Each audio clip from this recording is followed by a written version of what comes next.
Hello, y'all. Welcome to another episode of the MASE and SHADY Show. Welcome, welcome, welcome. How are y'all doing on this Easter weekend? I hope y'all are being blessed, taking communion. Taking communion. Hey, everybody. I got my wine. I got my wine in the name of the Lord. Hey, Cleo. Hey, Cece. Thank y'all for joining us. Make sure y'all hit the like button on the way in. Oh, my camera's not even on. Here we go. Happy Easter Eve, people. It is Easter Eve. Yes, yes. He is risen. Eggs, yes.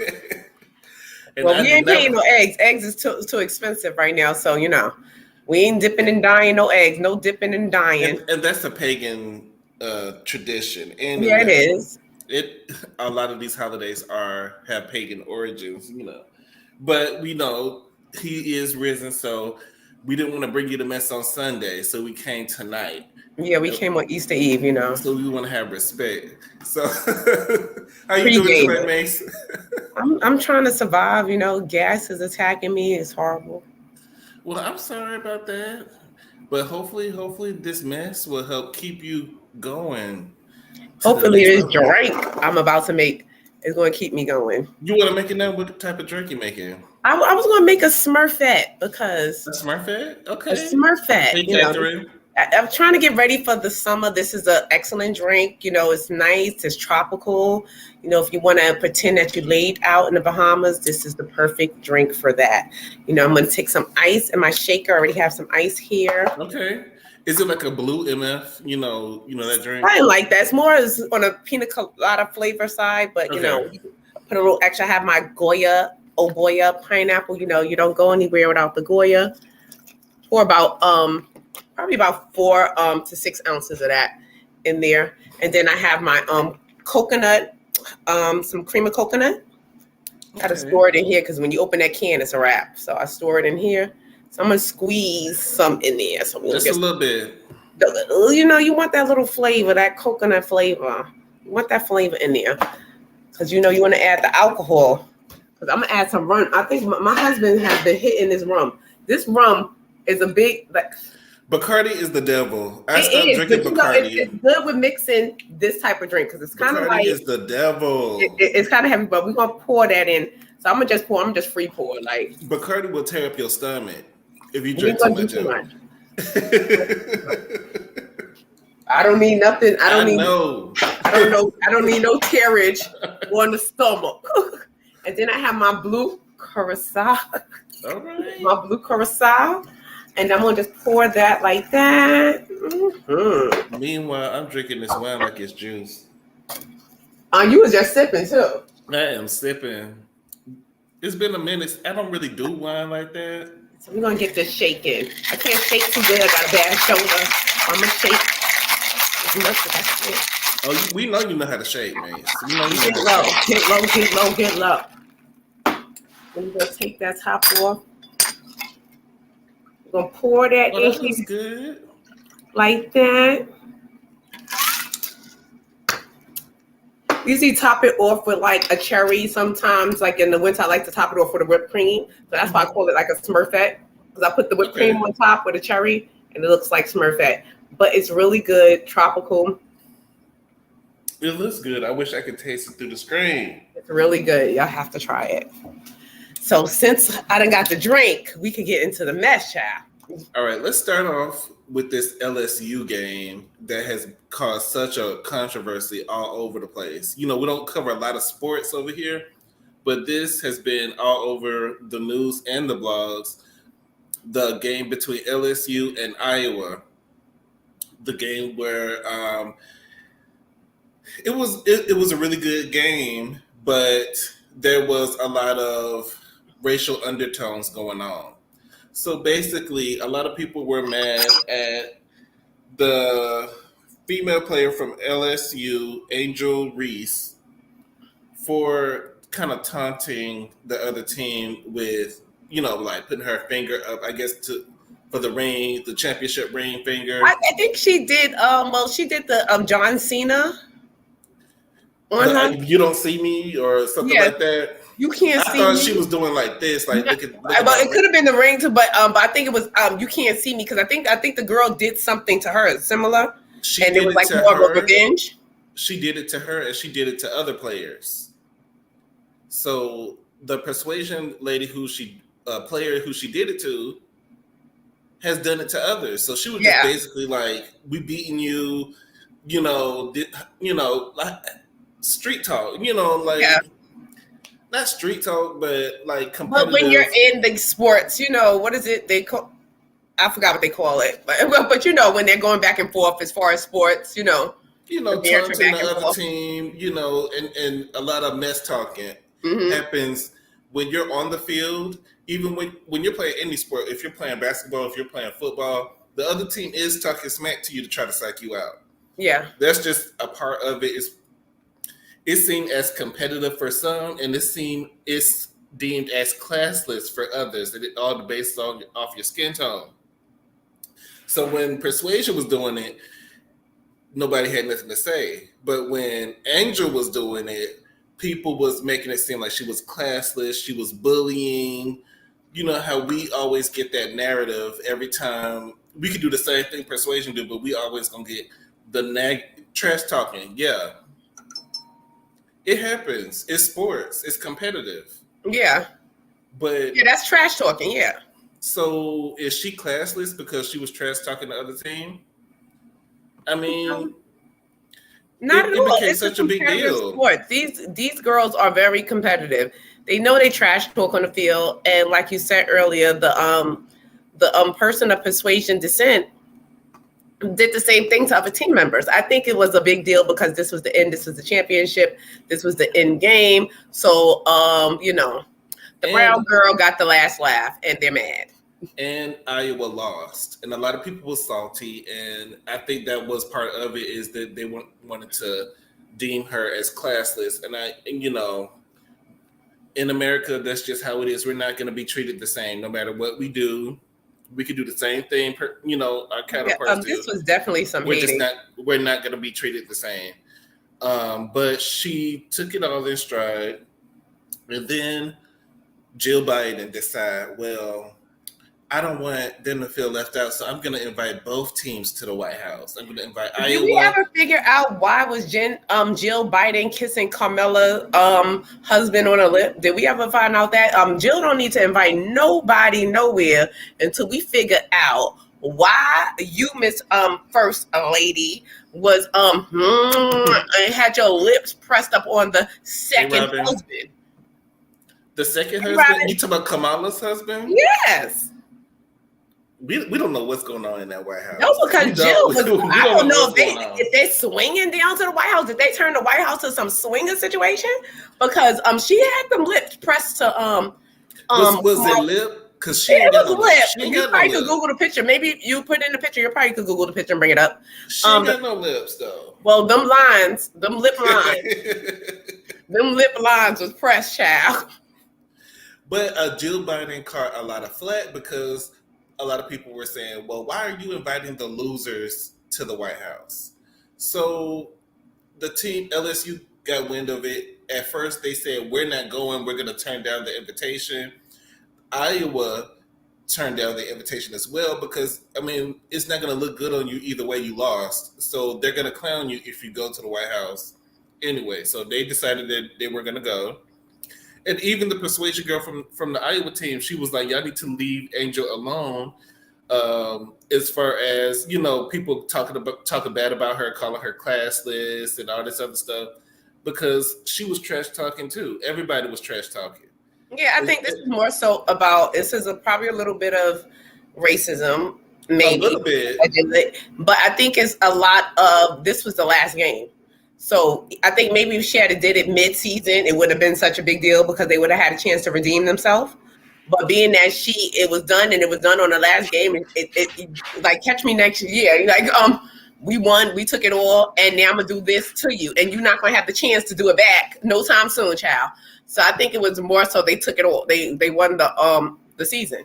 And I believe it was her brother or her cousin won the male championships for the men college championship. So good for her. Well, yeah, shout out to the Bayou Barbie, and keep up all the good work. She's doing good, and I really don't want her to keep doing interviews on it. Just let it go and just continue to play and get better. And I think she's gonna make it to the WNBA and just continue to go, prove them wrong every time. So next, who should we bring up next? Well, let's talk about Mendices offer his mother up. I'm tired of them. They making a big deal. This is not a big deal. This is not a big deal. This happens all the time. Like, this is why I was talking about to my cousin. Like, probably I grew up in the hood, and I'm like, why people acting like this is not a big deal? Because actually, when you're dealing any type of narcotics, your family is up for collateral anyway. Like, no matter if you. But okay, even if you did it, why are we doing interviews telling all of our? Yeah, he shouldn't have said it. And the way he said it and the way he phrased it, I think he can't speak well. He doesn't speak well, and it's not the proper English. But let me tell you something. Once you in the world of narcotics, your family's up for collateral anyway. It don't matter if you show them where they live at, because this happens. This was common. Like, my cousins used to sell drugs. This was common. Like, this was, if you want son on consignment without paying, they're either going to know where your family live at already, or they're going to ask you where your family live at, and they want to see if you're going to lie. Because 9 times out of 10, they already know where your family live at. So if anything, you run off or skip off, you know your family's donezo. So this is not a big, this is, like he said, he had no intentions on, running away. So, and they were going to find out anyway. He just worded it wrong. Because usually this is a normal occurrence when people are dealing narcotics. Well, let me tell you what happened. You think I'm going to give you something and not know where your family live at and not know where your wife and your kids stay? Okay, so to let everybody know who doesn't know what happened, Mendices did an interview, and in this interview, he details how when he was doing drugs with, I guess it was some big time drug people. Selling them. Well, not doing like sniffing, but yeah, selling. He had to put his mother down for collateral because it was a lot of alleged, drugs, and they needed some good collateral to know that he was going to do good by them.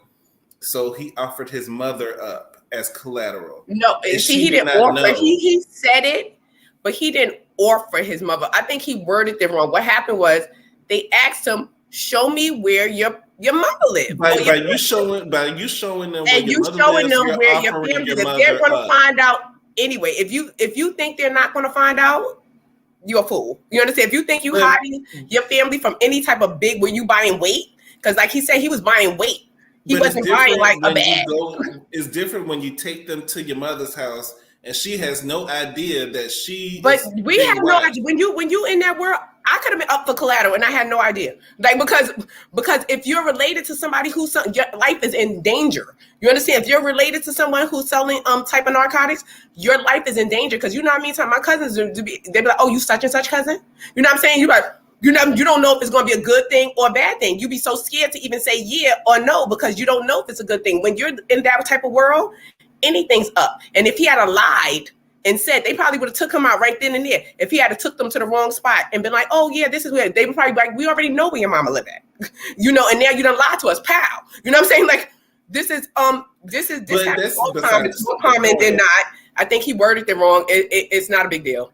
It's not a big deal. That's the point, because why are we as a generation, as a people, going on interviews?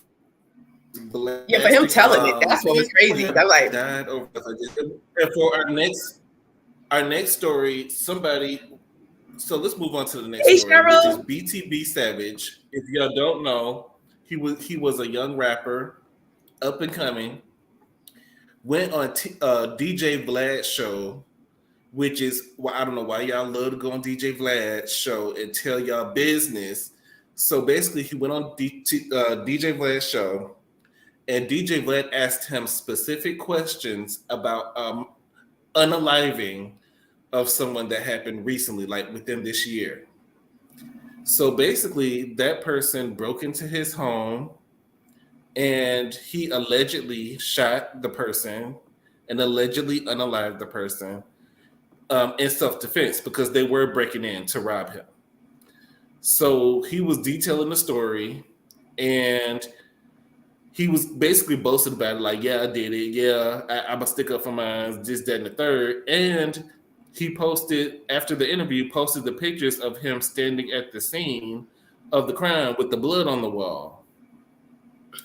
So after those pictures were posted and after the interview with DJ Vlad, he was later found unalived. It wasn't even 2 days later after the interview, he was unalived. I'm All not sure. Did because they say his baby y'all go mother and was tell y'all along with him? business.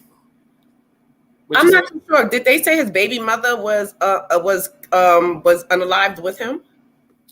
I didn't hear about the baby mother being If unalived, anybody but knows I in the chat, heard that he was unalived. no, because I think if I'm not mistaken, I read something. They said the baby mother too, but actually, because they said when the robbery happened, the baby mother, he had told the baby mother to actually do the shooterization. Like he had told her to because she had the gun allegedly, and then he was like, shoot or whatever. As I was reading the story, I think that's what Well, happened. But she was there and his kids was there yeah, he when said son the was in the other room. robbery Yeah, his son happened. was in the other room and everything. But I don't understand how, like you said, I don't understand how they keep going on this. But DJ he's not the Vlad. first person to go on DJ Vlad's show and talk about an unaliving and end up unalived because of what you talked about. I don't understand. Like, how does these black people let these people just like culture vultures come This is for? actually a picture. Well, I'm not gonna keep it up here for long. On the bottom left, you can see a little bit of the Oh stains my! and the holes. So I'm not gonna keep this up. Why do people let people like that? Because like him, that knows nothing of the culture, that's very unaware. Because I was watching an interview that he did with AZ Faison, from one of the characters that was like loosely portrayed in the movie Paid in Full.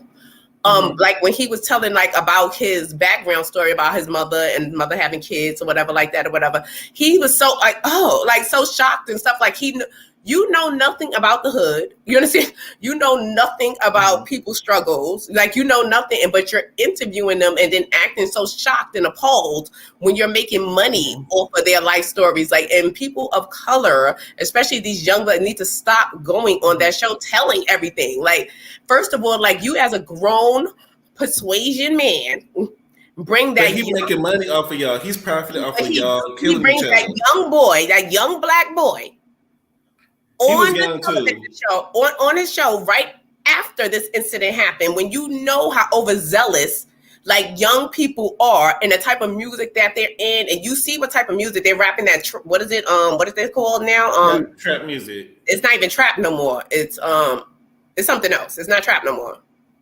It's another Well, whatever it is, it's it's another like he's style profiting. where they're going back and forth with each other and stuff like that. People's arguing with each other, like rapping through the Beats, like drill beats. music. Drill. Okay. Drill music. So then he knows that these type of drill music people, their reputation is rah rah rah. You know what I'm saying? You know that. So when he got online discussing what happened, that young man that life was taken has a family.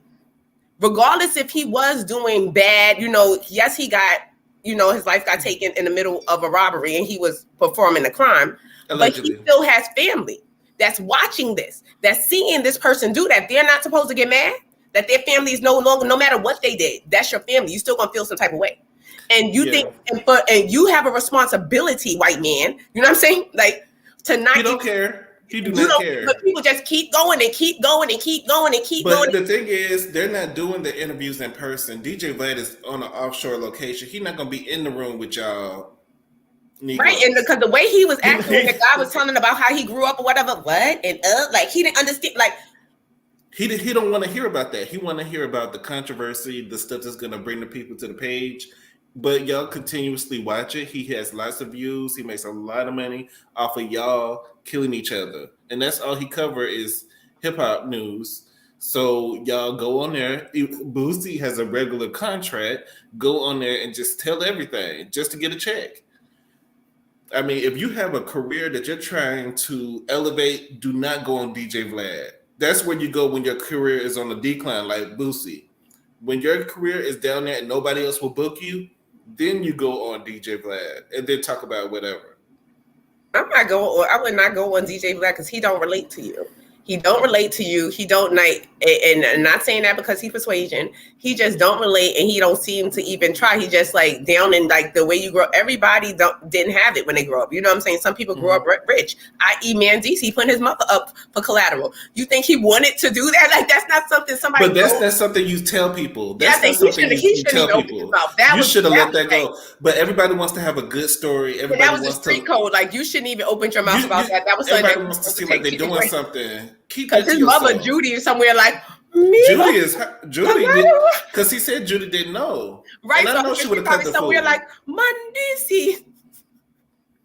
But what I'm saying is like he had to do things he had to do. Like everybody don't have it. And at least you could be empathetic to their past or think he was just sitting there like, oh, what? But you don't have to answer the questions. If DJ Vlad asks you about an unaliving, you don't really have to go into detail. But he, being the young person that he is, he was bragging about it. Yeah, I did it. Then you posting the pictures. So, but as a grown man with a platform as large as his, you have a response with great. What did they tell Spider-Man? With great power comes great responsibility. Like you have great power, so you have a responsibility. You know that as a young black drill rapper, he don't care, and you know how it is. He's going to be. You was expecting that good interview, and what happened? You know he's gonna get. I pulled it out. Nobody wants to hear that and rewatch that about the unaliving of their family. Nobody wants to see that, but at the end of the day, it's not. Even though DJ Vlad is the catalyst, he isn't the cause. It's somebody else, who did it. I don't think they caught the person yet. I don't think they're going to catch the person. I don't think the streets are going to tell who it was. But it's unfortunate that we keep dying in the streets. Black lives supposed to matter. But y'all just need to leave people alone. Don't break in people's houses. And just live your own life. So we just, keep the family lifted in prayer. Yes. So we're going to go to the next thing about a mother who can't just let go and live her own life. We're going to be talking about Tokyo. The only reason go ahead, because the only reason she on the docket is because she continuously bring up Blac Chyna name no matter what. No matter what the issue is, no matter if she's doing good, doing bad, she always gonna bring her name up. She recently did some lives talking about Angela is the devil, and she wants nothing to do with her, and she will not be seeing the kids and all this other stuff, and she doesn't want her a part of the family. She's done with her, but yet she's still talking about her every day, every time she get on live. Well, that's Tokyo, and I think we don't know if Angela's not the devil.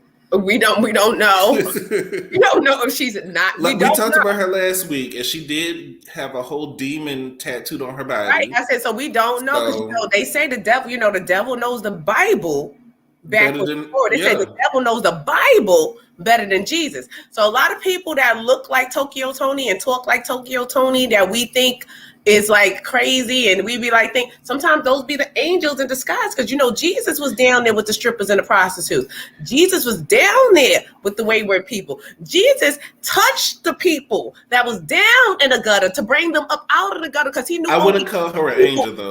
The gutter, the people of the gutter, of Tokyo Tony of the gutter, couldn't go reach the people. She's the type that's going to talk their language. See, that's what she's going to do. Tokyo, we don't know if Angela's not the devil. We don't know. And I don't believe her whole change. I do think her change is more of a rebranding for her career, because her career was stagnant. And she tried the devil worship thing to revive it, and she was able to get some money. And you know what I personally think it is? I think it's a revise of her act. She wants to act. Yeah, she wants to be an actress. She wants to change and I'm not going to even hold you. Blac Chyna is kind of good, because I watched a movie she was in. The Hustle something. I think I had it on the Prime or something. But it was a good movie, and the little bit of acting that I saw her doing, she was really good.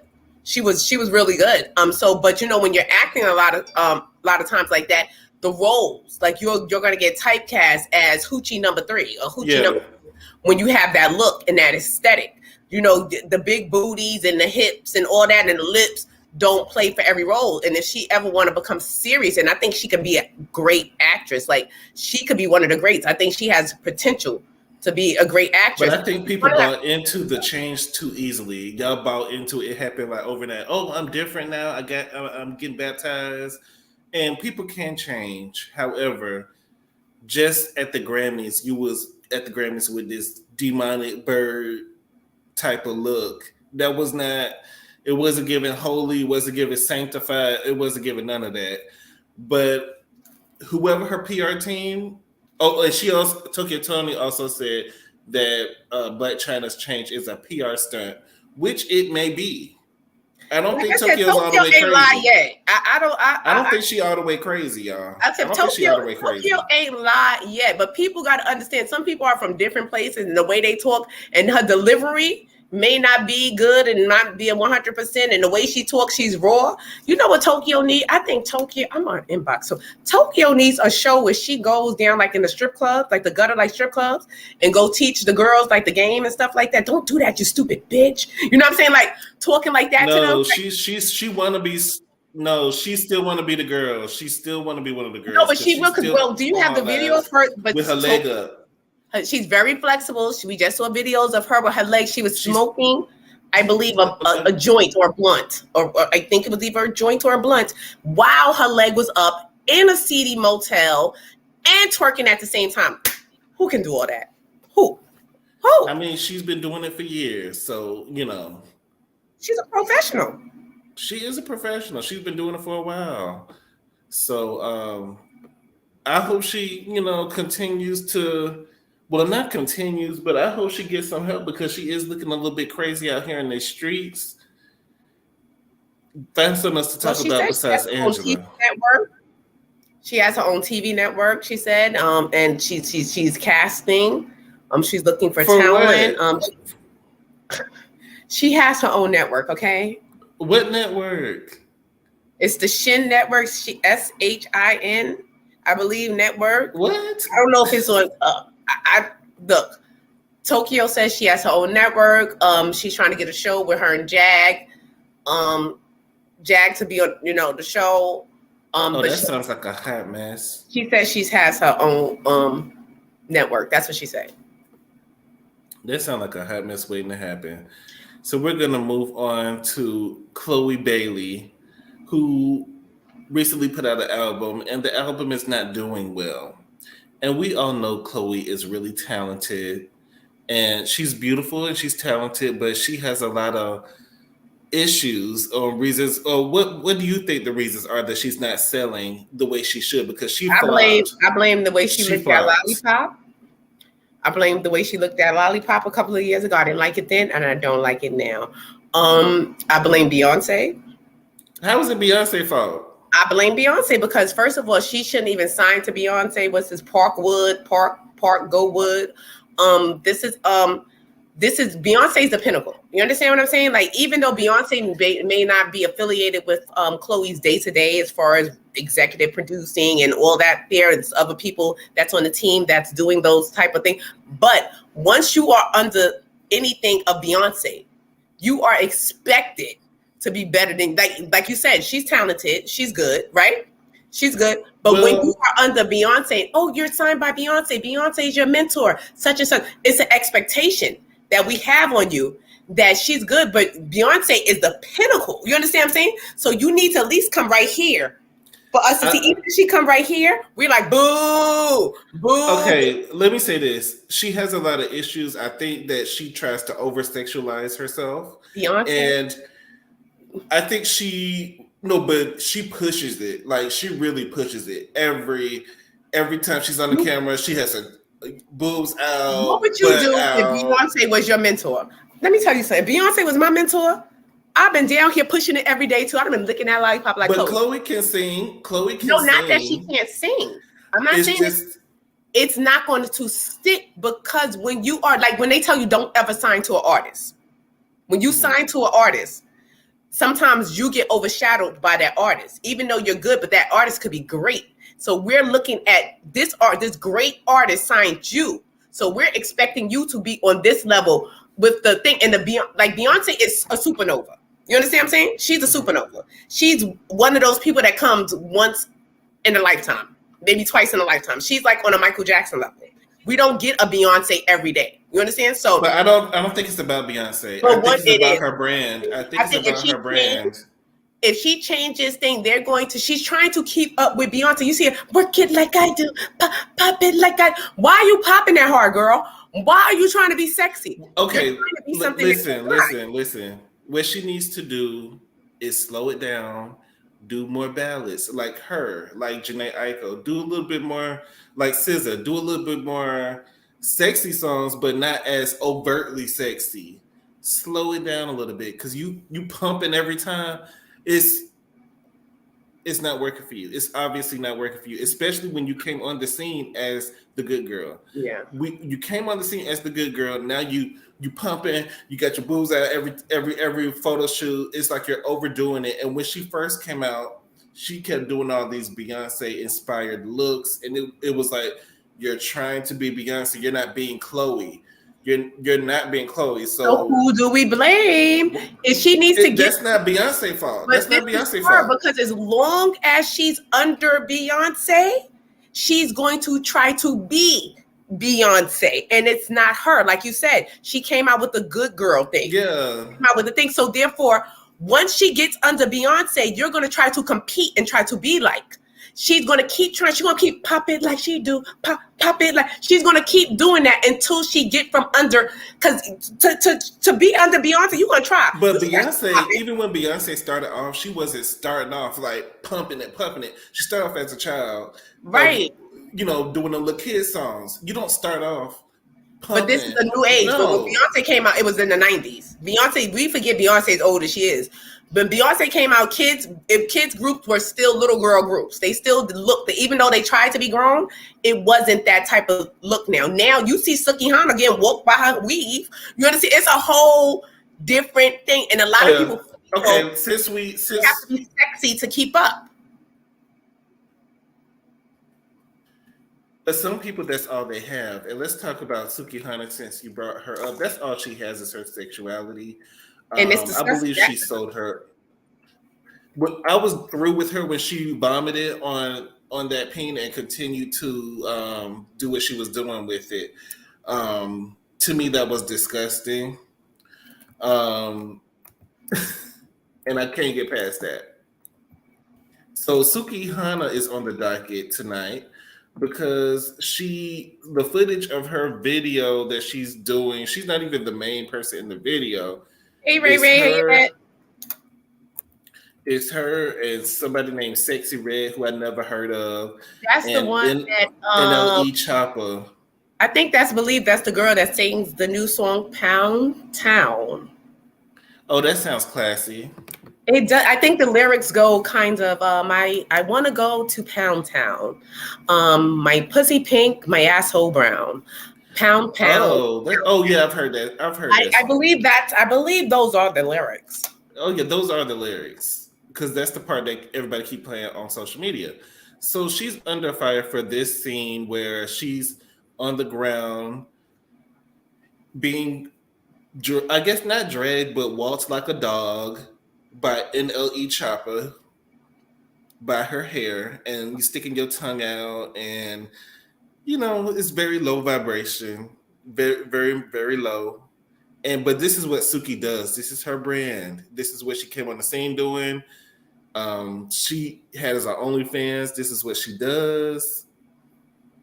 She's just that girl. I mean, I think she's funny sometimes, but I just feel I like her, and I like even when she did an interview with Tasha K, and you got to hear her speak a little more. And if Lil Mama is the voice of reason, it's really a problem, because Lil Mama was speaking some truth on her, but she don't want to hear it. And she said that people was slut shaming her and fetish shaming her. Y'all keep coming up with a new shaming term. I'm gonna shame you down to the ground, because like I said, if y'all don't want no shame, and get the hell from around here, because this is what the song is called. The song is called "Slut Me Out."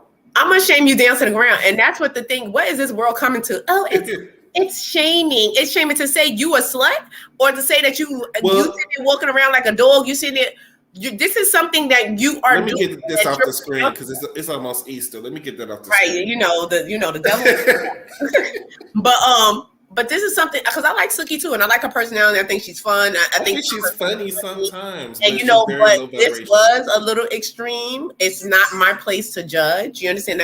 It's not my place to judge what she's doing. And little mama, and what little mama was saying was very correct. But sometimes you just gotta mind your business. Sometimes, but everybody was talking about it. It went viral. The pictures go viral. But the way little mama oh, who did this child? Like it's just the way she comes off is like who this wayward little girl. She is wayward. Where's she is? But she is wayward. But you were wayward when you wandered up on stage with Jay-Z and. But I think Little Mama has matured since then. Little Mama has. No, she has matured. But what I'm saying is that sometimes approach is everything. You know what I'm saying? So when you be like, "Who is this person?" You know who she is. You know what I'm saying? Don't think because before you even commented on the thing, you should have did some research to find out who she is, and maybe you would have saw that this girl been a slut. You probably would have saw that this is what she do. You know what I'm saying? And this is mediocre to compare to, like you said, the vomiting and eating the vomit off and making sure she cleans up every drop. You know what I'm saying? That was disgusting. That was disgusting. And so maybe this was a cakewalk, literally, to compare to what she does in that video with the women with everybody spread out, talking about pussy everywhere. That was a lot for me, and I be looking.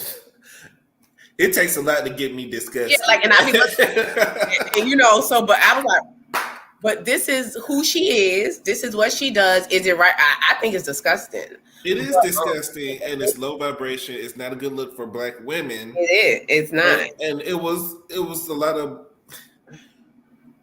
She's being a stereotype. The stereotypical over sexualized fast Black girl that's always sleeping with everybody, sucking everybody down. It's just, it's.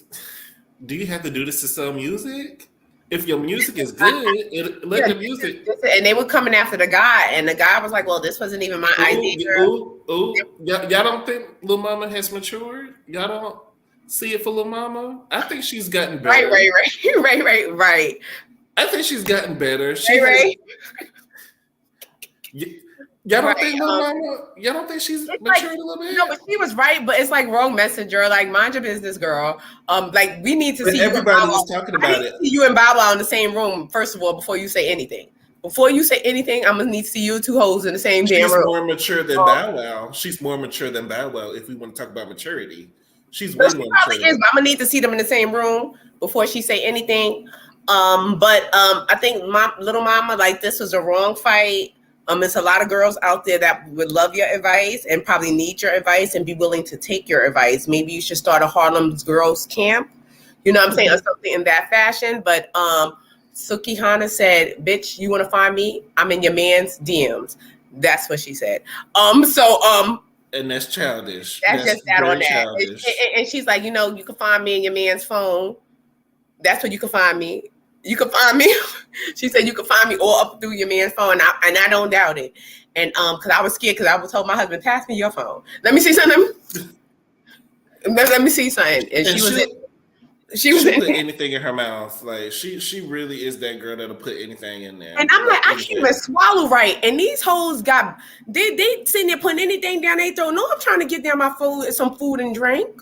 All I'm trying to get down is food and drink, and I could barely squeeze it down my throat. And they sitting there putting whole things like vomit, anything. I'm like, Jesus, we need to have a talk. Jesus wept. This is why he wept, because of people like this. Also, let's talk about Latasha's mistress. Did you watch the interview? Yes, I did, child. Did you? I haven't had a chance to. I watched the preview of the interview, but since you watched it, what were some of your takeaways from the All I'm saying, mistress? Rocky, you is busted and disgusted and not to be trusted. Rocky is federal Bivens Jr. Um, he is on tape, child. This girl done recorded him. Unique wasn't playing. Unique said that when he started acting funny, she started pressing the record, basically. So she has recordings of him basically acknowledging the pregnancy. She has recordings of him basically saying that they were on trips, I think, in Texas, Houston, Dallas, or somewhere, that they were out together. That she went out. So the girl wasn't lying. She had more clear receipts. She said because he was started to talk about her family, saying that her family was like undesirable people, and that her family started reaching out to her. So she felt that she had to come and defend herself. And just let it be known that this man, Rocky, is federal, Bivens Jr., is a liar, and that everything she said was true. And along with Tasha K, she said a lot of women have reached out to her saying that they were involved with him. And Tasha said that she also got a phone call from a male who said that he was the male that was going to allegedly put out the information on Todd, which was lies. He said he reached out to Candy, and that he told Candy that, look, I was the person that Rocky wanted to for me to lie on Todd is not true, such and such and such. And then basically she said that the gentleman said that he was going to do it because Rocky is a scary individual. This is an ongoing thing. Basically, it's like Rocky, and I said before, and Unique said the same thing I said in previous videos, that Rocky's a wannabe pimp. Like I see the pimp all in him, like how he'll break Latasha down. And I posted the preview to the next episode, and in it, when they're denying, him taking money from the group, even when he lied, he started twitching. Yeah. And I just feel like, Latasha, it was like some pimp stuff, but Unique said the same thing I said on previous videos. I said that he's a pimp. Like he tries to he'll build you up, tear you down, and build you back up again. Like what he did to when Tasha was at the counter and she was excited about something, and she said the pinnacle or something. She said he turned around and said something. What you mean about the pinnacle? And then she felt, you saw her head go down, like he downed her, like in one, like you can't even pronounce a word basically. And then you saw her head, like she deflated and sunk a little bit. You could tell that, and I'm like, oh God, this is a pimp. I know a pimp when I see him. He was like, and then he turned around, built her back up, and was like, truth in the booth. You could say until she go back up, and she said that he did the same thing. He tear her down, then built her back up, tear her down, and then built her back up. I just don't really scared. I don't know if I have ever seen someone's career and their reputation be damaged so quickly over a reality show since R&B Divas and Kelly Price and her acting a fool. But you know what? This probably was a long time coming. This probably was just in the. It always comes back. Karma always comes back. Maybe this is karma coming back on Natasha for all the things that she's done. But your career is in the toilet right now. I don't have any information about your gospel deal or when your gospel album is supposed to be coming out. I haven't heard much of you talking about your gospel album. It's all been about the drama. You haven't really been talking about your gospel album. I haven't really.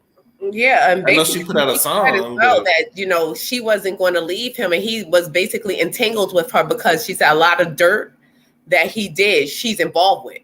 So it will be hard for her to leave, and a lot of dirt, like she's intertwined with a lot of dirt. And Unique did state that she believed that he does like Candy. She said because she spoke of Candy often or whatever, and said that if I wanted Candy, I could have her, or whatever like that.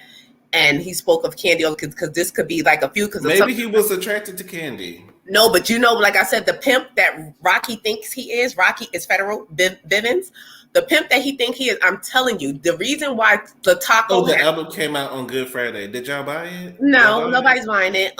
The reason why I believe Lataco has that strong disdain for Candy, it's not only the escape drama from back in the days, because a lot of times men do that to women. He would tell, like, your friend want me. That's why I can mess with your friend anytime I want to. Or your friend be looking at me and such. And you'll be side-eyeing your friend, but never tell your friend what your man said because you be damned to divulge that information. But a lot of women be like, they friend pass you like, because my man done said that she gave him the eye or she did something. He seemed like that type to really do that and plant that seed in Latasha's head, to whereas she's always headbutting with Candy a lot.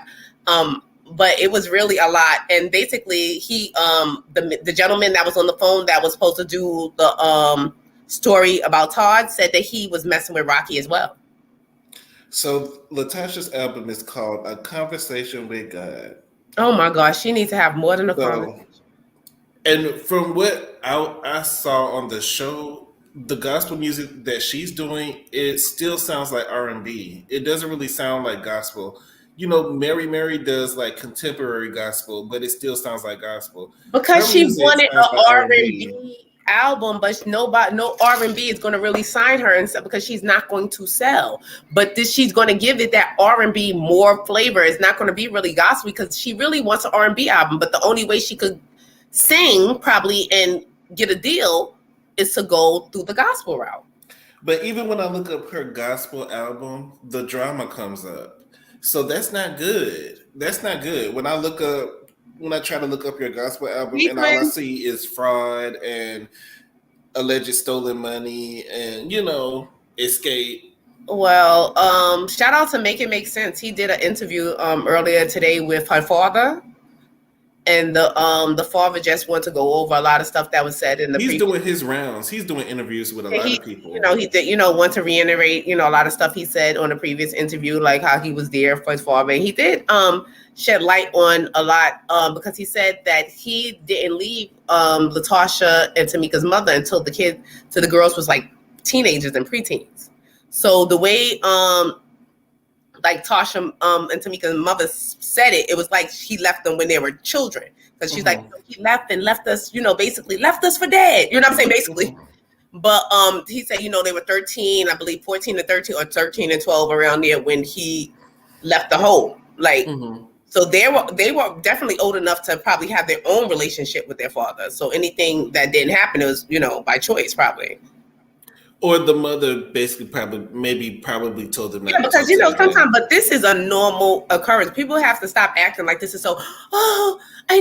Stop acting like this is so shocking. This happens all the time, everybody and people, family. Because some mothers are like that. We don't like to admit sometimes, but some parents are like that. When the parents they look at the kids as traitors. Like when they're more, and especially when you're a mother and you're sitting in the house and maybe the father's not in the home. Not saying that the father's not doing anything for their children, just the father's not in the home. And as women, we know it's hard every day. School meetings, cooking, to do that thing, and to just do that with no help, nobody to turn and say, can you get frustrated? And she probably did look, and like when somebody be like, oh, I want to go to my date, but go to your damn daddy. He ain't sitting here ironing your clothes. I'm sitting here ironing clothes. You know what I'm saying? This happens. And sometimes the one kid was like, oh, I'm really attached to the father. The other one not so much, because the other one feels like I'll be a traitor if I go over there with daddy because I see mom upset and I don't want to make mom upset. And that's probably what happened just happened in their dynamic. It's not shocking. It's not nothing new. Is it right? No. Could they fix it? Yeah. Hopefully they can fix it. But it's not new. This thing's if they're gonna fix it, they need to get off reality TV. It's been a good show. It's gonna be fixed on reality TV.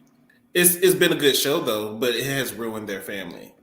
But hopefully they can get some type. I know it's been good for Tamika. She's been able to get a lot of stuff off her chest, a lot of stuff that's been bothering her over the years.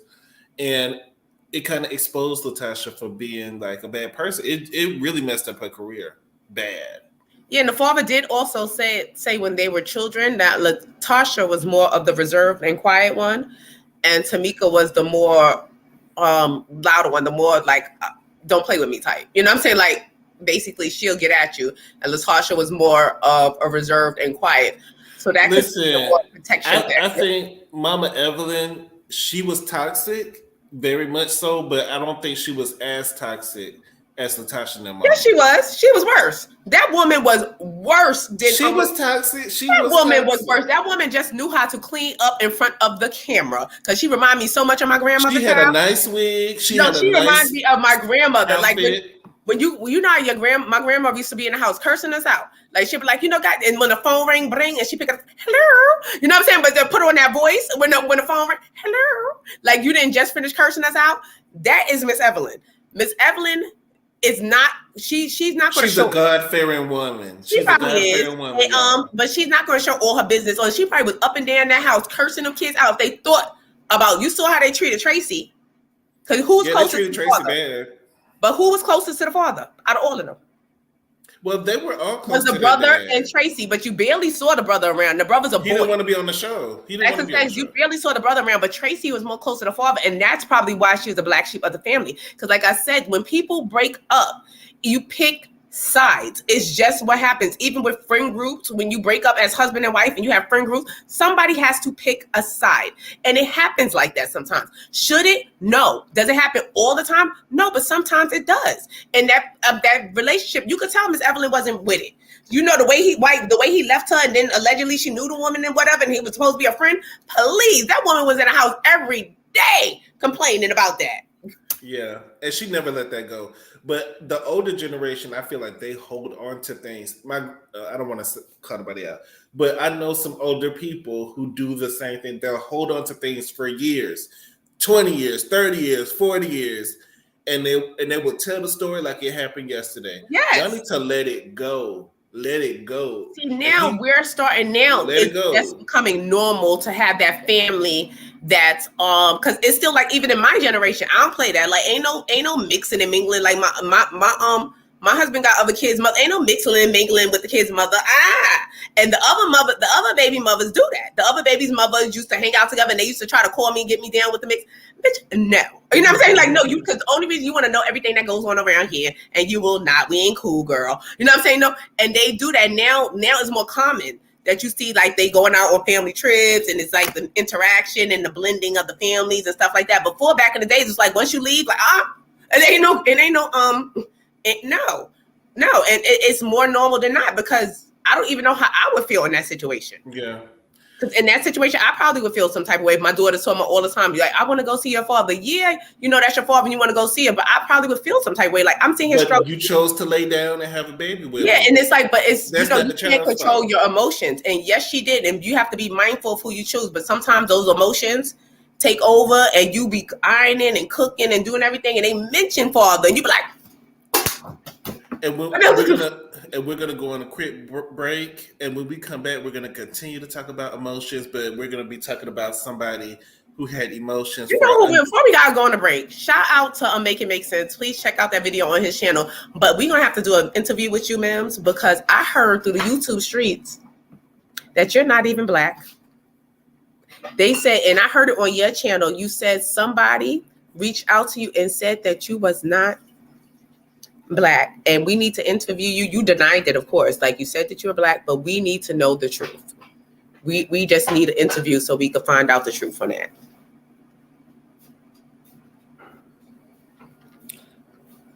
Okay. When we get back, we're going to talk about Marcus Houston underage grooming his preteen wife. So y'all make sure y'all like, comment, and subscribe, and we will be right back after this.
You want some drop? Yo, this is breaking news. I'm just now seeing that for some reason y'all love damaging celebrities' property, and y'all damaging the wrong celebrities. The people y'all need to be damaging and going after y'all don't. So y'all gonna attack Beyonce mama and start throwing rocks at her property and damaging her property, we're gonna have an issue. Y'all know how I feel about them, the Carters. We will not be over there damaging Mama Tina's property by throwing rocks at her property. Y'all need to get y'all some business. What's wrong with y'all? But who was even able to get by our property? Mama Tina, how you win? I don't know if they was throwing rocks behind the gate or what, but y'all just throwing. They said all you got to do is call someone and she'll get them. But we need to find out who is throwing rocks at Mama Tina's house, and they need to be arrested and apprehended. Once we find y'all, we will deal with y'all. So next, we got to talk about Marcus Houston, who did like a TV One special. Oh my God! Trying to normalize. This Chester. He is Chester. It's a lot of stuff going on, not only with him and his underage, when he met her underage wife, but also with him and Raz B and Immature and B2K. You love Storm Monroe, but yes, I was watching Storm Monroe. I saw Storm Monroe's video, and he played the text back. And sometimes you got to listen to it again to really listen to what Raz B said. And Raz B went into detail on how Marcus Houston allegedly put his member in his rectum. Member in his rectum. Now, I don't know how many people was going to admit that. It just flat out accused somebody to do something like that, allegedly. And Princess Dad is our gym twin. He is a gym twin of ours. And Chris Stokes, too.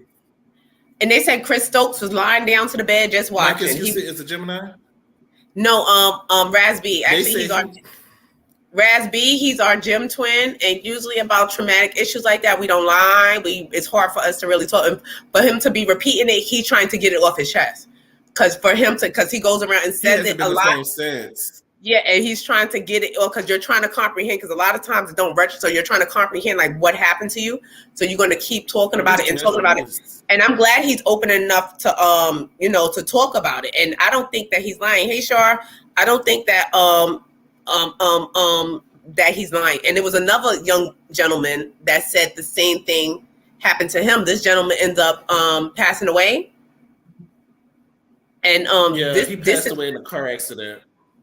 Yeah, this is just crazy. And also he said about how Little Fizz was the first one to take it up the rectum, and he started acting funny with him. They said it was loose when he released. When we saw that picture, I don't know if that picture was confirmed to be his rectum or not. But it did seem a little bit worn out to me. It's not that I am a rectum watcher, but the rectums that I had seen. I am not a rectum watcher, but the ones that I have seen did not look worn like that one. So I am to assume that it was to be used a lot. So Marcus Houston is alleging that he met his now wife when she was 17, and he waited 6 months until she was of age before they got together. From what I'm understanding is that he knew her way before 17, and they was allegedly having relations earlier, like because she went missing. Child, they got pictures of this girl in front of a stagecoach. This girl was living on a little house on the prairie. As a teen, she went missing, and then when she was found, she was 18 with Chris Stokes and Marcus Houston. Allegedly, this girl was taken away from her mother, her real mother, and it was adopted. I think adopted or fostered out, or was under foster care. That's where she went missing at. She went missing during the foster care system. So that's probably why she wasn't found. And depending where she was at, because the pictures that we did see of her that someone brought up on the internet, this girl was standing in front of a stagecoach. Yeah, looking crazy. House on the prairie, like she was giving very much Laura Ingalls, and she looked like a child though. Yeah, and then they probably, and they said that she was at Chris Stokes' house from a younger age, living there. So God knows what happened, or what was going on. And also, they said that Chris Stokes gave her away, I believe, at the wedding, and she did I saw the wedding pictures. Chris Stokes gave her away, and she looked at him like a dad. So she was definitely groomed, allegedly. Marcus is nasty. We're just gonna say allegedly. Marcus is allegedly nasty. Everything he has said is allegedly. Marcus is allegedly nasty for doing that to Raspy. You don't do that to my gym twin. That is a gym twin. You don't. And he goes into detail on what was in the room. What he said, it was a big teddy bear here and a polo teddy bear, pillows. Like he had He went into mass detail, and I do believe something happened with him, because right now he's on Zeus getting beat up by Jonathan as we speak, because I saw Jonathan had punched him in the head in some of the behind the scenes footage that I saw. Oh my God, Jonathan, leave that boy alone. Jonathan punched him in the head. Did you see it? No, I didn't. Wait, it's on already? No, it's not on, but I saw the footage. I thought. Oh, because I was like, wait, is it on? I thought I shared it, but yeah, Jonathan had punched him, beat him up. It's horrible. This boy has been through a lot, and you know what was really disturbing too? As I was watching Storm MARROW show, what was really disturbing was the audio when he said that the other member, I believe the other member of B2K, what's his name? That they gave each other fellatio. Yeah, it was very disturbing because he said it like it was like an intimate moment. Like, why are you acting like that towards me when we gave each other fellatio? You went through the same hurt and pain that I went through, so we should have a connection. He was like so hurt in that. I think since they did a surviving R. Kelly, they really need to do a surviving Chris Stokes.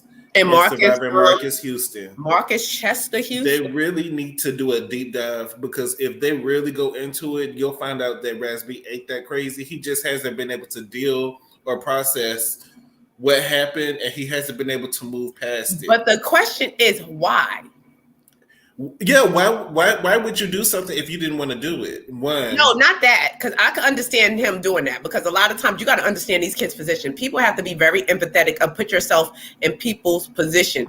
These kids are coming from, probably, like he said, he didn't come from the most saviorous home. He didn't come from that home. So now someone's putting you up and you're making money. You're touring the world. You're doing these things. You're getting opportunities that you probably couldn't even fathom receiving. And now this person is doing this to you. And yes, it may be a shock at first. Yes, it's wrong or whatever. But it's like, do I endure this for this lifestyle, or do I go back to the mud?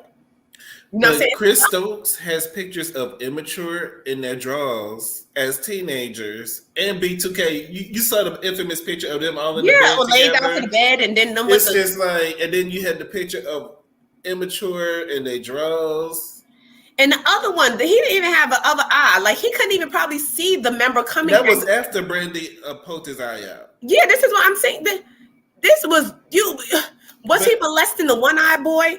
What is going on? And when why is no one picking up this story? This boy said this years ago. The bigger question is why? No one is doing anything. Why is Marcus Houston getting married, doing a TV One special, stuttering and stammering about the age? With a lace front. The people have accused Marcus Houston of wearing a lace front. I believe he does have one. And that he's bald up here, and that he's been wearing lace. I do believe he has the comb over. I believe it starts back here and then combs up to here. No, you can get the plants that you put on top of your head. It looks like your hair, but you can get it like it's like a wig. It's like a lace that's what I'm saying. But you know how they glue it back here though? They glue it right here, and then they glue it in the back. Yeah, they glue it to the back, and then they bring it over, and then they glue the edge down around the front, and then they fluff, cut it to your liking. It doesn't look bad, but it does look a little bit, artificial, because he's older. He's 20 years older than this young woman. Yeah, he's trying to keep up, but this is very immature of him. Very immature. This is very immature of him. But I know she is immature. Like, she is not on his level. But that's all she knows. She was on the streets when she met them, and they took her off the streets, groomed her at a young age. He waited until she turned 18 to marry her. They have right, and then kids. she's probably come from a religious background, like They're Jehovah Witnesses. and then he had the nerves. He had the nerves to say. He said that he fell in love with her because she had a spirit like his mother. A spirit like his mother. I'm like, this wasn't the spirit of your mother, sir. This was teen spirit.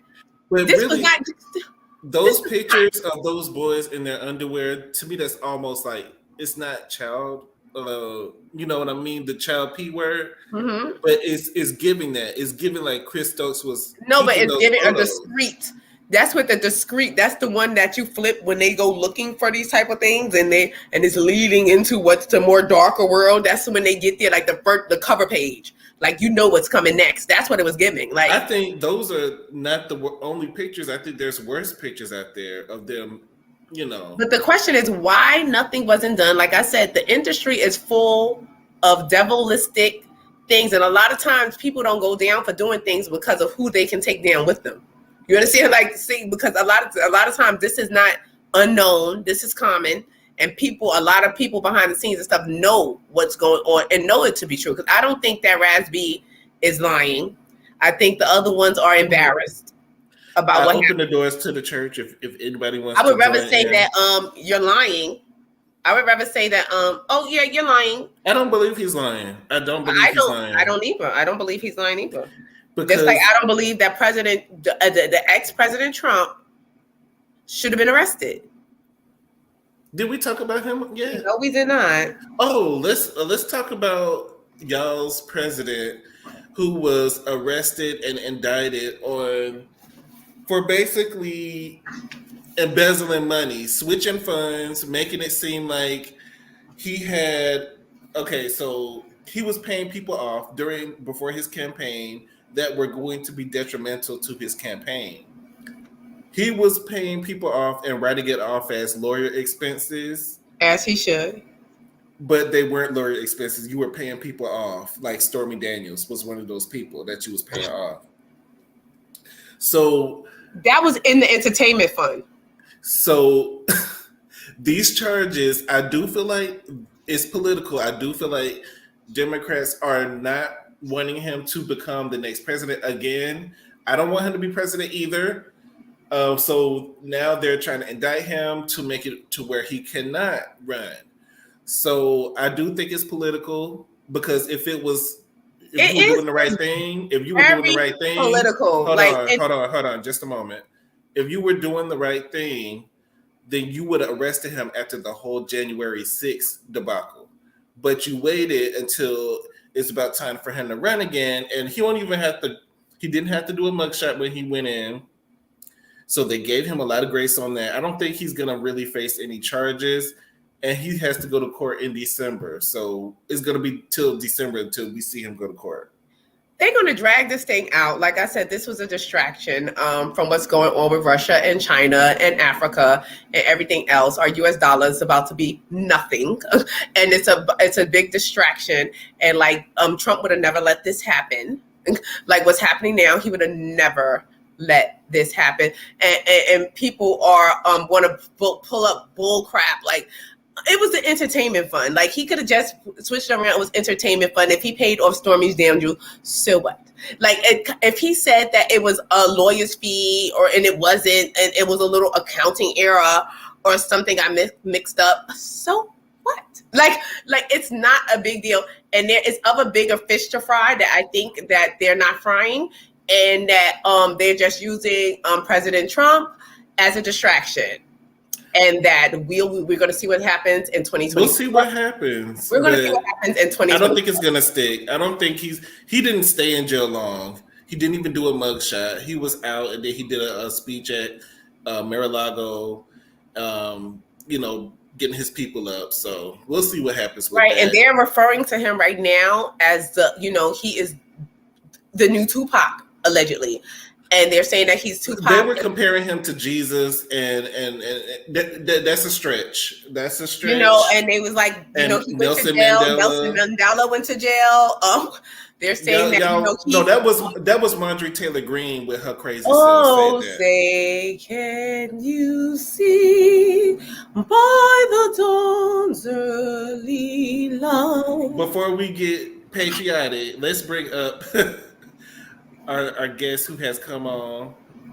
Hey, Princess, thank you for joining us. Hey, twin. Hey.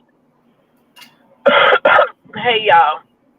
Hey, what's going on? I wasn't here at the beginning, but I'm here at the end. So I'll say my little 2 cents so I can get out. First, let's go back to Trump. That's the shortest thing. The only thing I can say about it is, you know, let's not forget that they've tried to impeach him and indict him twice while he was in office. And seeing as how it's federal, okay? They don't want to hurt their 98th percentile of federal conviction. Excuse me. So, and I don't think that they're going to be able to really pin him hard on this one. So they had to be extra meticulous about when they charge him, how they charge him, because nothing that they're charging him with is really working and sticking. So if they have to be petty and get him on a misappropriation of business charges, that's what they're going to do. So I don't think they were looking at the capital stuff, and they had a whole hearing about it. But I don't think that they had enough evidence to say, well, he was the one who incited it and put it together or whatever. You know, when you want to hit somebody, you got to hit them hard, hit them in the gut, and put them down. So I think that's what they're really trying to get, is something that's going to hit them down. So that's why they got him with 34 felonies. Is he going to go to jail for life? If at all. But people is tired of him. So I just think that they had to pick and choose to fight their battle wisely in order to get a charge of him that was fair. That's what I have to say about Trump. I agree. Marcus. I'm thinking about calling for some interviews. I'm going to tell you, like, it's hard for me. I've felt a way about this whole thing for a while. I am literally the #1 fan of Immature. In the 90s, I had the #1 website that existed in the whole stratosphere of Immature. When I say I still got those pictures, I literally have a post full of, we bought every magazine. It was me and a couple of friends, and me and my little girlfriend to this day. We learned how to do HTML building this Immature website. So I still have every book from both of our collections, that every Right On magazine, Word Up, every magazine that we came out. If it just had one picture of them, we went and spent our $4.95 at the Walgreens or whatever to get the magazine.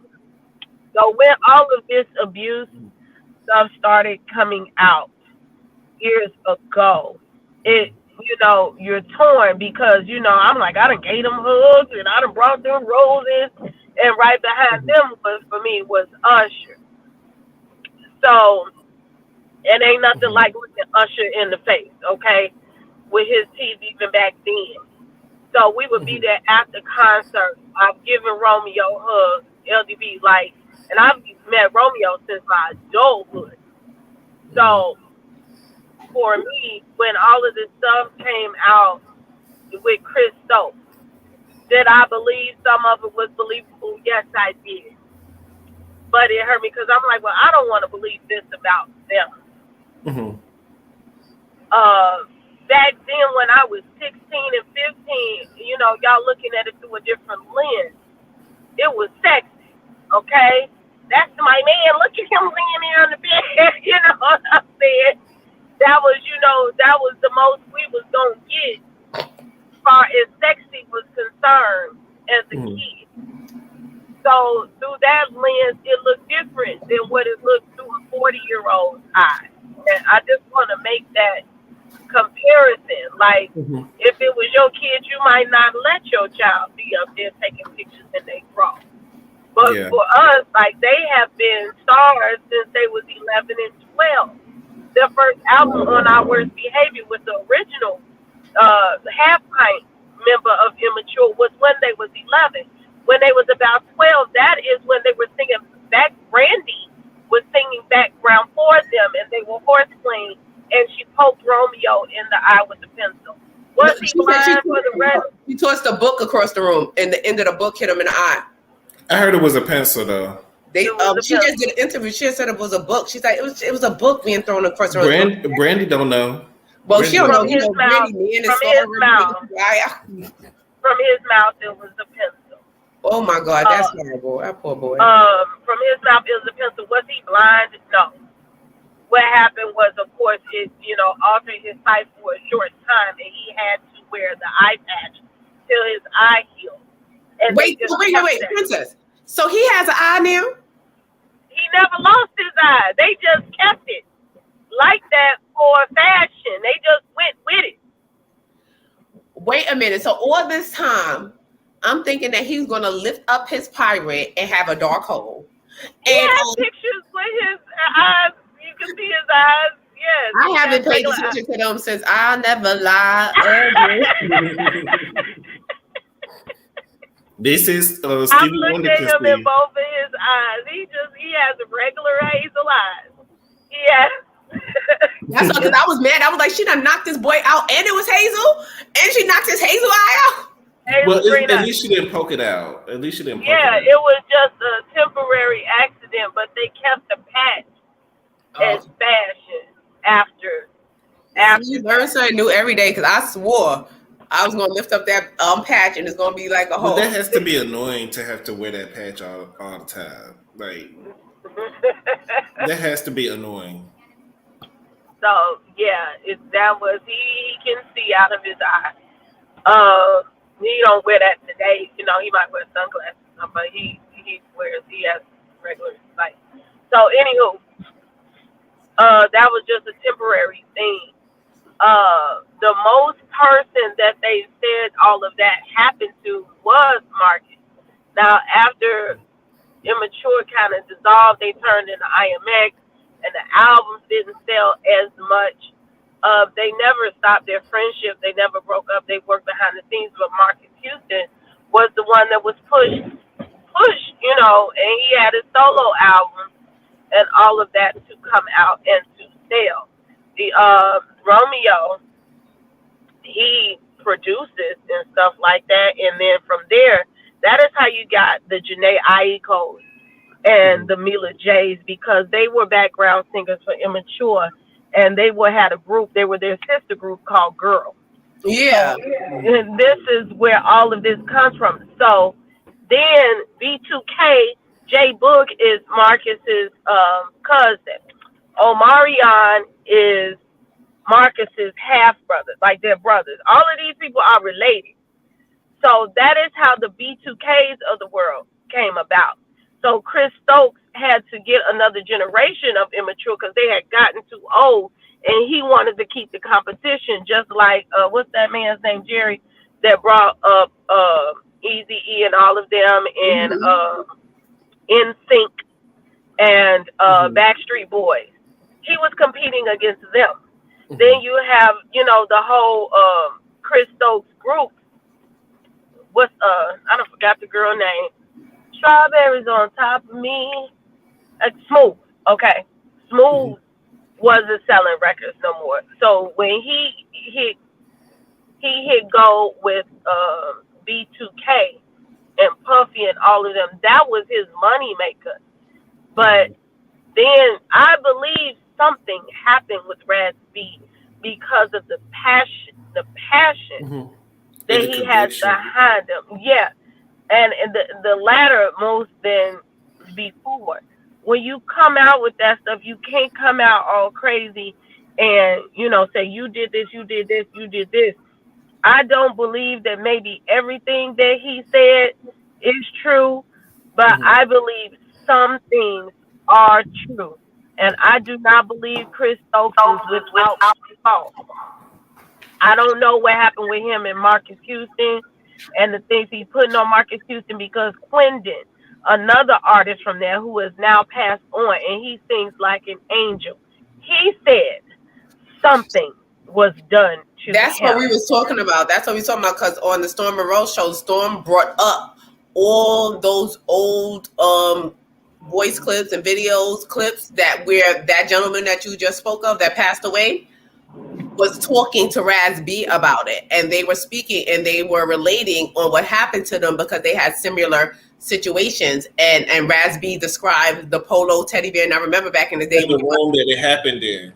When you buy the polo sheets from Macy's, like you'll get the polo comforter set. It came with like a polo teddy bear with the big polo teddy bear with the polo with the teddy bear sweater on it. So I was like, oh, I remember I had that sheet set. And he was like, yeah, she had the comforter set, the polo comforter set that had the teddy bear. And so the guy was like, yeah. And he said, oh, to change a jar. You know, it was a jar change that was on the side of the nightstand. He was like, oh my God, that's the same room, you know, whatever. And I don't think he's lying. I don't think Rasby is really lying about anything because his story really never wavers. He says the same thing repeatedly, the same story about him having fellatios with J Bug. Like we have fellatios on each other. Fizz was the first one to get broken in like that or whatever like that. And what he said that Marcus did to him. And allegedly did to him. And it's just a sad situation that none of these people have been called to the carpet. Or they've been called to the carpet, let's be clear. They have an answer to it. But R. Kelly been doing it for 30 years. We knew he'd do it. Look how long. But you know what the difference is? You know what the difference is and why R. Kelly was able to just slip through the crack? Because he was doing it with girls. It's a whole nother ball game when you're doing it with boys too. They said that too. They said that happened too. This was after the fact. How long have we heard about R. Kelly dating teenagers? How long have we heard marrying Aaliyah? How long have we heard? And we thought it was cute. We thought it was cute. But that's not new to the industry. It was never cute. R. Kelly got married. Money pushed it under the table, and he could sing his butt off. But let's be clear. Now, Immature is a way lesser tier artist than R. Kelly as well. Nobody really cared, but Chris Stokes did have money and influence with certain people in order to push stuff to the side. So I believe he did shield Marcus and everybody. Well, Marcus is the one that's being held to the fire the most out of everybody. More so than not, a lot of people don't want to believe when it's boys involved. A lot of people don't want to believe, I think it's also because, like Princess was saying, like they were not sex symbols, but the little girls but they really adored. Who wants to believe? Like Princess said, you were, infatuated with these guys. These was your people. You know what I'm saying? Like you really would. Nobody wants to believe. You understand? Like especially little girls, teenagers, and stuff like that, and even a grown adult that somebody's being booty thing. They're hard to accept it now. When you tell somebody, it's hard to accept it because people, first thing when you mention that someone's gay, the first thing people or a gay activity happen, their imagination and they see two men bend over. You know what I'm saying? And that's the first thing they think. Yeah, but even when I was a kid, like people, they get, why you like them? They get, they get. You know, so like, it was always that stigma on them. Like with Tevin Campbell, and it came out to be true, but. That was a stigma that was thing, and people was I got kicked out of my friend's house. So I said Tevin Campbell was gay. She told me get out, and I thought she was joking. She they were always half naked together. That was really starting the rumors. It was a lot of pictures out there. They would always have their shirts off with each other. Yeah, like I got all of them. I had on my wall. So I probably was on one of your websites because I'm telling you, I was feeling them for a while. Yeah, we had Immature headquarters. Like I made spoof songs, everything. But for me, now here, let's fast forward to what's going on today. So, also, I think I might go back to it now that this Marcus Houston stuff is out and I'm getting more settled in my life and fixing up the studio. God darn it, Omarion, he came out with that old $2 what you call it, documentary on the website, right? Omega? Yeah. He came out with his own thing. So in that, even at first, Omarion and him being Marcus' brother, he was like, Raz B, he wasn't really feeling everything that he was saying. Now after Raz B kept being adamant about what he was saying, he fell back and he started saying some things, and he said, well, like y'all say, his story never wavered. It's obviously something wrong with Raz B for him to consistently say, hey, this man did something to me. So he said, I don't know what happened, but I'm going to believe, my brother, but I'm not going to get in it. And he says this in the documentary because you get to get the previews or whatever. Yeah, it's on WeTV actually too. On where? It's on WeTV. See, I ain't got WeTV. Okay, I got to figure out how to get it. He also said they showed the piece where they were taking pictures, and I forgot what Jay Boog put. Oh, I feel uncomfortable or something like that. That he felt that Jay Boog was low key taunting Raz B about his discomfort. And after that, Raz B was like, you know what? I'm done with y'all. And it's like, they doing the SWB escape. You can't even get to the money because y'all still getting to this BS. So I think Omarion knows or feels something is amiss, and he is on, the but he ain't gonna be anti-Chris totally because that's where his money is. His bread was buttered, right? That something happened. But at the same Jay time, was talking to him. He had the T-shirt. Yeah. But you know what it is, like, who wants to be embarrassed like that? Because Raz B is probably, because some people are like that, because I'm the type of person like that. If it happened, it happened. If it didn't, it didn't. And I don't give a damn. And I'm going to tell you the truth. I don't even give a damn if it was with me. Ask me a question, I tell you no lies. You know what I'm saying? I'm going to just tell you the straight up truth.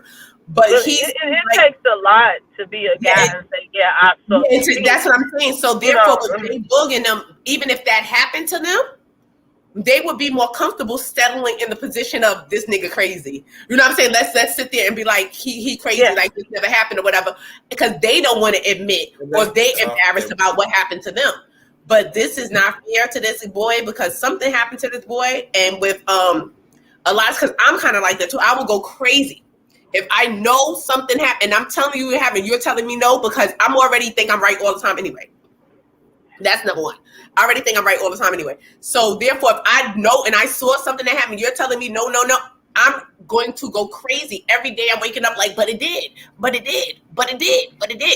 And he's going to dwell on it and drive himself insane. And I hope that he gets some help or some resolve because something, I believe something happened to him. It's Zeus coming. Is not where you get it from. It's coming. Yeah, it's coming because now this Marcus Houston. Now, of course, he got a baby by now and this stuff, but I want to watch the story. I'm glad he's coming out and telling his side, but check this out. Let me play the devil's advocate with this. Let's not say it's grooming, okay? Because I don't think even if she was groomed, I don't think he would be the head groomer. Now hearing that you say Chris Stokes had a first, right? Now, yes. Marcus has been a Jehovah's Witness all his life. His mother died when he was a teenager. I think he was like 15. That's where the song Please Don't Go comes from. That was dedicated to his mother. She had just died. So he's missing that in his life. Chris Stokes has been his dad. Mm-hmm. You say the girl say Chris Stokes was her dad. Mm-hmm. He's been missing a lot of things. He has his real daddy, missing a lot of things in his life. But being in the industry, I think he may have some arrested development. It's possible. Like you have now, back in the day, it was okay for an older man. You look at The Color Purple. Let's look at this in real time. But back in the day, it would be a 30, 40-year-old man that would go get him a 14, 15, 60-year-old woman because she was virile and she was of childbearing age. I have been doing my ancestral history, even the past presidents. It sounded disgusting. 40 years old, go marry. I think was it Thomas Jefferson? It was somebody on his order, and this man, I gotta go look at who exactly it was. He lost his wife, and he was in his 40s. And they said, well, we can go get you another wife or something like that. He said, no, I'm going to wait till this little girl grows up old enough, and then I'm going to marry her. And he did that. He took her hand at 16, and he was about 40. Yeah, and this was common, even in the 90s, because I was 16. I dated my 44-year-old mailman. I was I was 16. I was 16. Like, that was common. It was a thing, and it was not like. Okay, exactly. So y'all saying it's a thing. It was a thing, like it hasn't been a thing. I'm not saying it's right, but why is it it still is a thing with people going with people that's 20, 30 years older. You know why? I think now people are more woke and people are more understanding that, because a lot of times, let's be honest, like back in the day, like even my grandmother said she's with my grandfather, and my grandfather was older than her mother. She was like, and her mother is the one who pushed her on him. She's like, I wouldn't have been with him. She pushed me on him because he was more stable. He had a job, such and such, and he would be able to provide and take care of me. So that's what it was. Because like she was like, she was young, and because my grandfather was old, like 14 years older than my great grandmother. So he was 14 years old. Was also different. Women didn't really have rights, all they could do. This is what I'm saying. So as we go older, where they had their value. Right, we progress. Identity. Like I said, even we progressed. Like in the 90s, it was more about the money too. Because like I dated the mailman because the mailman was giving me gifts. You know what I'm saying? Like everybody in the building wanted him. He was say that she didn't marry Marcus because Marcus was security. And did it for her. Like she was like, okay, you talking about this girl coming from a phone. We're in 2023. Like now it's looked down on because it's like the society should know better. This shouldn't be your last resort. This shouldn't be your only option. That's how I say. So now what are you saying? You just got through showing a picture of a man walking these women like a dog by their hair. It's still happening every day. 40-year-old women going with 60, 70, 80-year-old sugardaddies.com, secretarrangements.com. The shit is still happening. You know what it is? What it is, a lot of times, it's just like when these people are celebrities and we see these people, a lot of times we have great expectations and we will always disappointed. Like I said, I don't have expectations of people because I'll always be disappointed. But a lot of people have expectations of people. So they see Marcus Houston or whatever like this, a boy band, you come from immature, this, that, and the third. Why are you a grown man dating this young girl? And then the rumors behind it, like this girl was missing. Were you dating her before she was legal? Were you sleeping with her? Because like I said, society's first brain, we go to sex. It don't matter because like we're gay, like when people are gay, I don't give a damn if you're gay or not because I'm not in the bedroom with you. You know what I'm saying? Like, but the first thing is people go to the mental, oh my God, she's sleeping with a woman. He's sleeping with a man. He's sleeping with a teen. You know what I'm saying? Is he having sex with her? You know what I'm saying? So now it's the curiosity of, is he having sex with her? No, what it was he said that they had a lot in common, but a lot of people are trying to figure out what a 40-year-old man has in common with a 17-year-old little girl. What do y'all have in common? What do y'all have in common? But I'm saying no, but people have stuff in common. I dated older men and I had stuff in common with them. But she's a little girl. She's 17. I'm wondering if he had some arrested development, like if he was childlike in some. But he probably is. A lot of people in the industry are, like you said, with the arrested development. A lot of people in the industry didn't have time to be a kid. They were on the road. They were making money. Every time it was another show, it was this and the third. Just like Michael Jackson. Like a lot of times he did like on Neverland, like he wanted to be a kid because he didn't have time because he was always shucking and jiving and spinning. You know what I'm saying? He didn't have time to be a kid. So now he's probably taking advantage of that. And probably they do have things in common. That's what I'm saying, because his brain could be of a 20-year-old. And they could have something. But it's also predatory to wait until a young girl becomes of age. She's not even old enough to drink yet. Because it makes no sense. We know he lying. That's what I'm saying. This is why, because society, we know you're lying. You understand what I'm saying? Like, we know that you was not sitting there. This girl's 17 and a half. You talking about you have this strong connection with her. Well, I'm going to just hold off 6 months. You know what I'm saying? Until you become. Well, I mean, and so that's when the curiosity and everything comes in. So we like, child, you know you ain't wait those 6 months. You was messing with that girl ever since she went missing. You know what I'm saying? Like, I'm going to give him the benefit of the doubt on that one. I don't believe it, but I will say in previous interviews, even before he got with that girl, after the stuff died down with IMX or whatever, he was doing movies and stuff, he was really talking about how strong he was in his faith with Jehovah's Witness. And you know, if you don't want to get excommunicated from the church, like they don't play them types of games. Oh yes. So I don't know. You know what I'm saying? My mother used to try to drag me to Kingdom Hall every Wednesday. Ooh, I was disgusted. I went one time and the juice was nasty. I'm like, I'm going back to the Baptist church. Now, if he did wait, I believe he waited, and in 12:01. You know what I'm saying? I don't believe he waited though. I really don't. This girl been running through the house. They said since she was a teenager, because I think they was like she was friends with Chris Stokes' daughter. Like ever since she was a teenager, because if he was booty and banditing little what's his name? What's little light skin? Razzie. Well, see, he had to graduate from booty allegedly. Marcus was the first one. When they say Marcus didn't get booty band, they say he sucked the swill or whatever. But Marcus was delivering. Marcus was the giver. He was he had to graduate from immature on to B2K because they was younger. So I think that if anything was happening to them, that, you know, they had kind of grown out of it, and then, you know, they had to get somebody else to do it.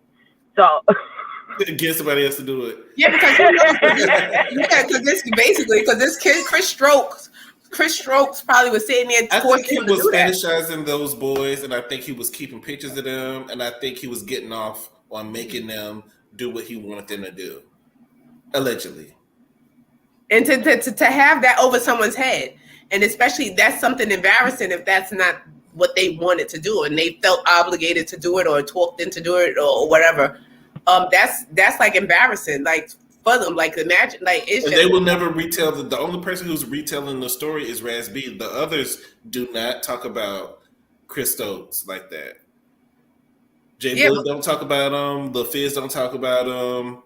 They don't really have nothing to say about it. They're probably not going to say. They're probably not, like, just, you know, close mouth and shut up. Like, but it's just a real sad scene. I hope that boy gets help before he ends up, you know, something happening to him. He's not gonna get help on Zeus.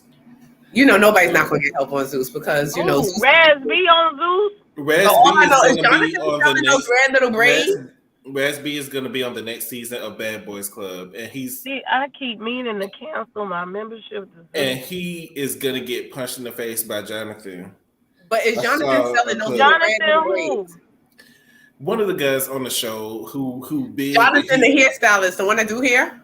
I think he do Megan Thee Stallion hair. Do we do Megan Thee Stallion hair? Speaking of Megan Thee Stallion, do you like the way that that they're rebranding her? The soft rebranding. I love it. I love her new style. I love her hair. I think it's more classy. So slick. It's like it's the slickery for me. Like nobody don't notice this. Like the new hair is to grasp the black woman, the black natural woman. But you got to grow up and stop being a hoe at some time. Yeah, but I said the rebranding and stuff. But you know, when you're a hoe, you a hoe. So that whole activity is going to slide back in.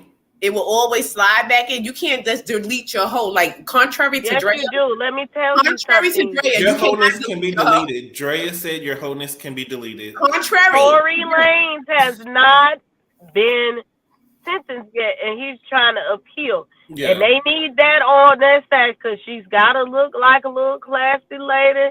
I don't want to be a part of that. That's so they could get him to be sentenced harsher too. Yeah. And with the CMT awards, her allegedly dating that other the white guy and her separation from Party. Why not? Chili got her. Yeah, they're definitely branding her and they're pushing her into a pop market. They are pushing Meg the Stallion to more of a clear audience. You're gonna be hearing crossover. She's been over there already. She got a song with Dua. You know what? But they are so She smart. got a song with Dua Lipa, Maroon 5, right? But you know, and they're some so other smart white because folks. they already know that the black people are like some of the black people are still siding her like me. No, I think we have short attention spans, and I think a lot of people even forgot about that case, and they're ready to move. Like they're going to remember it soon because now he's reaching out for an appeal or something. His request for appeal, so now it's going to be brought back into the spotlight. I don't think he's going to get it next week. You want to know another quip? The Megan, the connection of it all. The Megan Thee Stallion song, Big Old Freak. Mm-hmm. Because that was one of the immature samples. That's my song, that sample song. Because I was trying to, and I can't find that damn song nowhere. It's on not on Our Worst Behavior. It's on the first album that they had. I love that song, and that's why. Is It Love? Is It Love? Yeah. It's not only a sample of that. It's a sample of Night and Day by I'll Be Sure. I know, and I still listen to Effect Mode like it came out yesterday. In Effect Mode, I listen to that like it came out yesterday. Though that's one of my favorite albums, but I'll Be Sure. But I love that song by Immature. That's the only reason I like that Big Old Freak, Big Booty Big. That beat when that beat drop, that is a classic beat. She knows how to put out a good single, so she is a single queen. So, but that was a magnificent sample because I didn't even. That album itself is hard to find. Like if I still have that song, and that's one of my. I love that song. Yeah, I just was scrolling. They got her looking like a classy woman. Looking very. Is that her at the baseball field when she threw out the baseball? That was her on the baseball field. Yeah, she threw out the baseball. See, she's out there, throwing out, the ball, and everything. Rock Nation is on it. Rock Nation said, Tori, you will not get out. They said, we're going to sit here. We're going to brand her. We're going to, put her on this white man. And now you're white, Megan. You're white with nappy hair. That's what they said. Yeah, but that Immature, that album. I don't think she's trying to be white. Remember? Oh my God, Princess, do you remember? Because I know you around my age and you probably know music. Do you remember A+? Princess. Is Princess still there? You can't hear me? I'm sorry. I was sitting up there looking for stuff. I thought you could hear me. I remember the group. I can't remember the A+, the artist. You're all I see. Is you and me?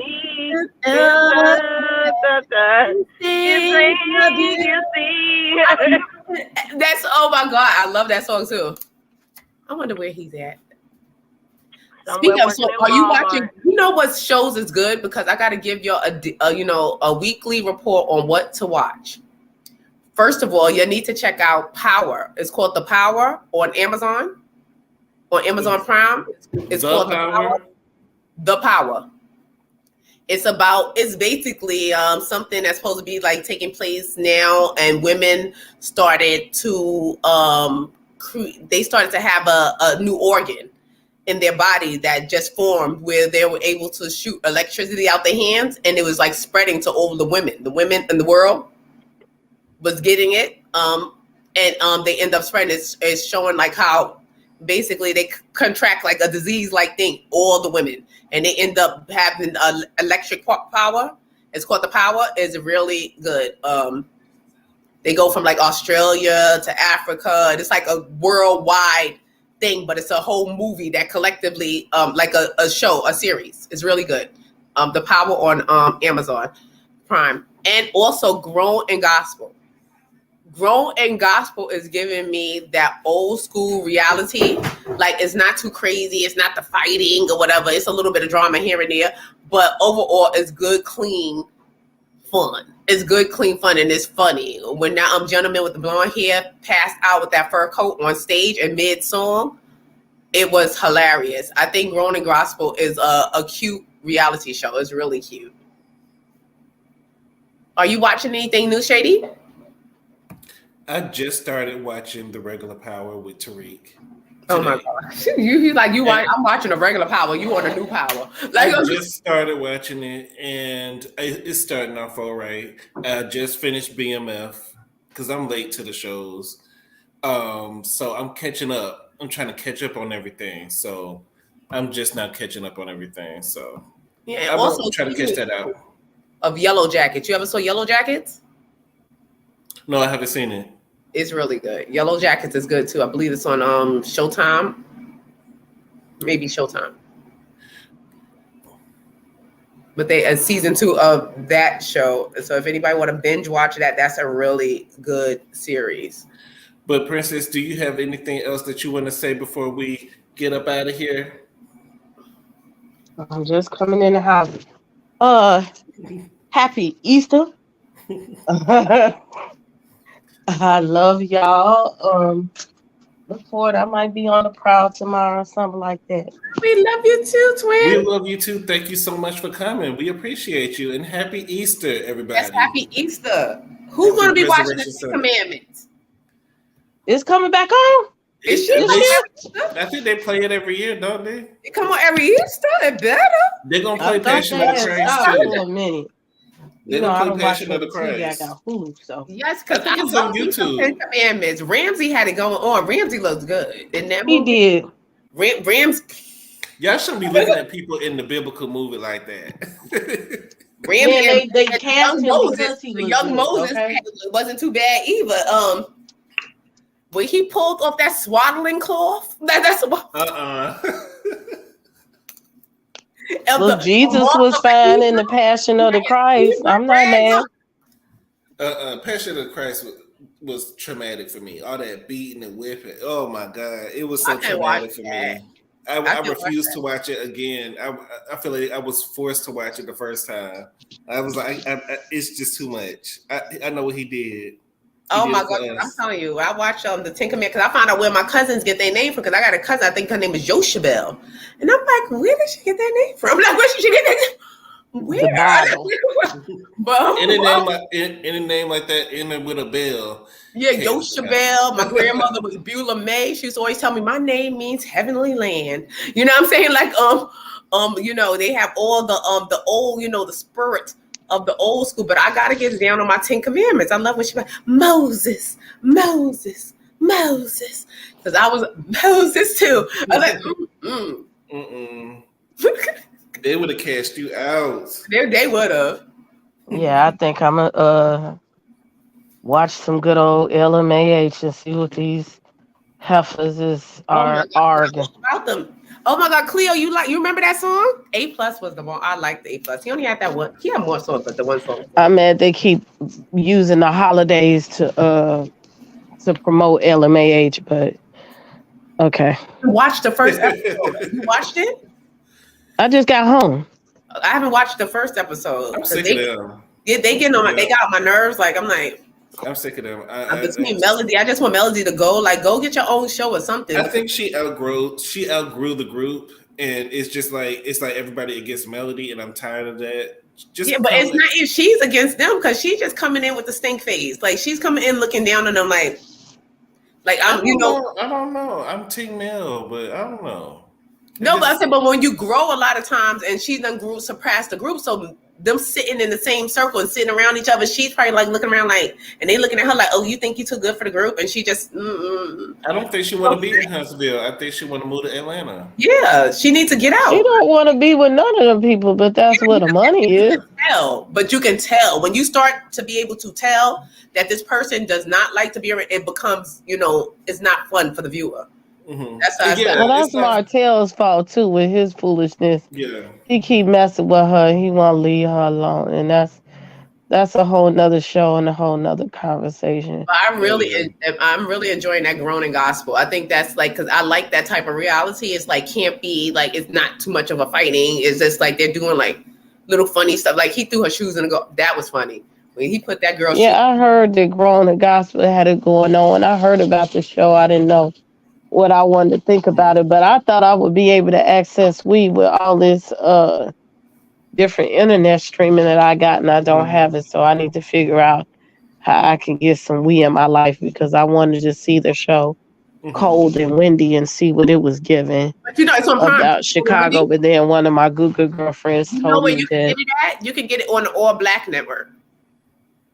See, that's another streaming platform that you got to pay for. Go on I think it's on Prime. If you got Prime, do you pay for Prime? Yes. It should be there. Like if you put in All Black, I think it's one of the free channels that come up with it. Let me check that out. Because I'm like, when I saw All Black, I'm like, I'm not paying for another. Yeah.